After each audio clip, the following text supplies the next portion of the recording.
અને આ તરફ વડોદરાના શિનોરમાં હિન્દુ વકીલ પર વિધર્મીઓ દ્વારા હુમલો કરાયો છે। એલઈડી લાઇટ ચોરીના આરોપમાં વકીલ પરિવાર પર હુમલો થયો છે।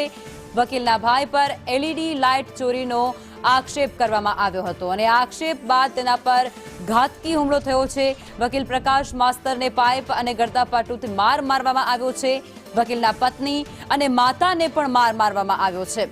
શિનોર પોલીસ સ્ટેશને લોકોના ટોળા આ મુદ્દાને લઈ અને એકઠા થયા છે, જેમાં કોમી તંગદિલી ન સર્જાય તે માટે પોલીસ બંદોબસ્ત પણ ગોઠવી દેવામાં આવ્યો છે।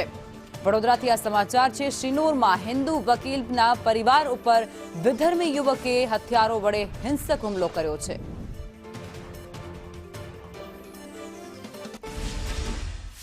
સાંજના 6:45 વાગ્યાની આસપાસ કરજણ કોર્ટમાંથી મારું વકીલાતનું કામ પતાવીને હું શિનોર આવ્યો। તે સમયે હું ઘરમાં વાડામાં હાથ પગ ધોતો હતો તો મારા ભાઈની જોડે એક ભાઈ રકઝક કરતો હતો, એટલે મેં ત્યાં મળવા જતા એને પૂછ્યું કે ભાઈ શું થયું છે? તો પેલા ભાઈ કે તમારા ભાઈએ અમારા 5 એલઈડી લાઇટો લઈ લીધી છે એવું અમને ભુવાએ કીધું છે।